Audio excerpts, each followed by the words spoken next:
Oi, gente, tudo bem com vocês? Hoje nós vamos falar um pouquinho sobre um estilo de época que eu já mandei uma introdução para vocês fiz uma introdução em outro momento, que é o trovadorismo português. Falei um pouquinho sobre a origem da língua portuguesa, que se deu lá em Portugal e também numa região que fica lá, que é a Galácia. Isso na Idade Média, gente, há alguns séculos atrás.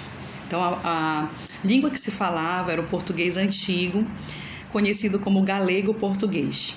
Você vai ver como é diferente, né? Aliás, eu vou mostrar aqui nessa aula já como era que era escrito o português, certo?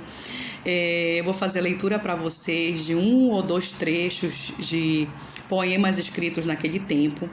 O trovadorismo foi um movimento, gente, de arte naquele tempo. Trovador significa poeta ou aquele músico que toca o instrumento. Nesse tempo, gente, não existia ainda o texto escrito em prosa, como eu falei para vocês, só existia o texto em verso. Então, quem ia escrever sabia-se que ele era poeta, certo? Ou ele era músico, falando de uma linguagem mais trovadoresca, ele era músico, certo? O trovador é aquele que cantava a sua poesia, certo? Não era só escrever, gente, o poema para a menina mandar para ela. Não, ele não era isso. Você escrevia e você cantava, eles musicavam e cantavam. Por isso que na frente do nosso vídeo vem sempre o instrumento musical, né? Eram muitos instrumentos usados na Idade Média para tocar essas músicas que eram criadas. Gente, o maior trovador, aquele que ficou mais conhecido naquele tempo, ele também era rei, ele foi o rei Dom Dinis de Portugal. Ele assina, gente, muitos poemas desse tempo, quer dizer, músicas, na verdade, como a poesia era musicada, muitas canções que eles chamavam de cantigas desse tempo. Hoje eu vou apresentar para vocês os tipos de cantigas que existiam, A cantiga que nós vamos falar primeiro é a cantiga de amor. A cantiga de amor, ela era marcada por uma voz masculina fazendo uma declaração de amor para uma mulher. Então, o eu lírico, que é a voz que fala no poema, essa voz que fala nós chamamos de eu lírico ou eu poético, certo? Essa voz era masculina, dá para identificar. E se dirigia a uma mulher. Naquele tempo, gente, não existia a palavra senhora. Você pode acreditar nisso? Que português mais antigo. A palavra senhora não existia ainda, só existia a palavra senhor. Então, para eles fazerem diferença entre o senhor homem e uma senhora mulher, o que eles faziam? Eles mudavam o pronome que vinha na frente. O senhor ficava meu senhor. E para a senhora ficava minha senhor.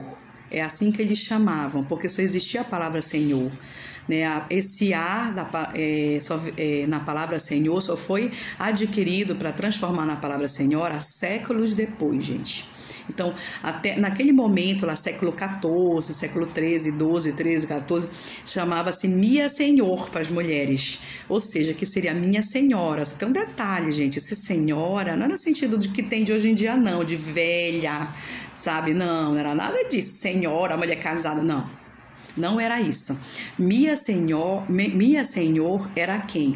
Era a mulher mais cobiçada pelo aquele trovador, certo? Para quem ele escreveu a música, Era a mesma coisa que ele estivesse falando, querida, linda, bonita, Era a mesma coisa que ele estivesse falando isso, Ou outras palavras, que os homens se referem às mulheres, Atualmente. Então, eles chamavam de minha senhor, você vai perceber, certo? Então, as cantigas de amor eram cantigas que um homem se declarava, para uma mulher, certo? E existia também um outro tipo de cantiga, essa é para mim a mais interessante que existiu, que é a cantiga de amigo. Gente, a cantiga de amigo não significa que um amigo vai escrever para o outro uma canção, nada a ver, tá? Esse cantiga de amigo queria dizer que o quê? Que uma mulher ia falar naquele texto se declarando para um homem, declarando seu amor para um homem. Só que tem um detalhe, gente, como eu falei na aula passada, as mulheres não sabiam ler nesse tempo, elas não escreviam, certo? Então, o trovador, ele era obrigado a dar voz para as mulheres e ele escrevia no lugar como se ele fosse uma mulher, ele se colocava no lugar de uma mulher. Então, você percebe ali que é uma mulher marcando encontro com o homem na cantiga, se declarando se declarando para o homem, né? Como no poema Ondas do Mar de Vigo, né? Ondas do Mar de Vigo, se viste meu amigo, se virá cedo, né? Ou seja, ela procura o que ela fala com os elementos da natureza, perguntando pelo amigo dela.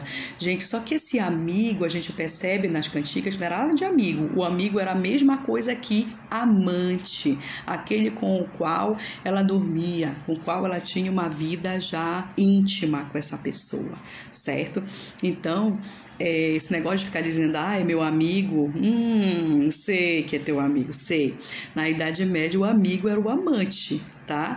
Então, para os bons entendedores, né, não vai apresentar, as meninas, não vai apresentar o rapaz como seu amigo na sua casa, tá? Se os seus pais conhecerem o trovadorismo, eles vão desconfiar, tá bom?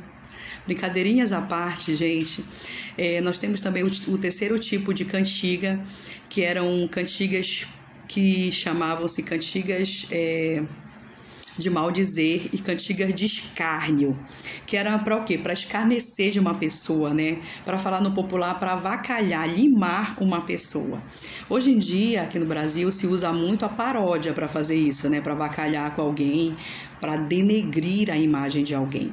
Então, essas cantigas, no geral, era um homem escrevendo sobre uma mulher, dizendo que ela era horrível, que ela era uma feia, uma baranga, só que eles usavam no português daquela época, né? A gente não falava essas palavras. Então, diziam que ela era louca, que ela já estava velha. Então, eles usavam esse tipo de cantiga, os trovadores, para denegrir a imagem de alguém, certo? Então, hoje, eu envio para vocês o material com os 3 tipos de cantigas medievais. Hoje em dia, gente, esses pergaminhos que foram encontrados na Idade Média, escritos com as cantigas, são guardados em Portugal até hoje como um tesouro valioso da língua portuguesa, porque é um registro escrito da língua portuguesa da época na Torre do Tombo, né, que é um museu histórico de Portugal, certo? Então, gente, foi assim que nasceu a nossa língua portuguesa. Esses são os primeiros registros escritos ainda em galego-português que nós temos, registros artísticos, tá? Não são registros históricos, mas registros artísticos escritos, porque a cantiga era uma música, né? Então, a gente tem esse registro de literatura desse tempo, primeiro tempo da literatura portuguesa, certo? Então por hoje é só, gente. Nós falaremos mais ainda sobre isso na próxima aula.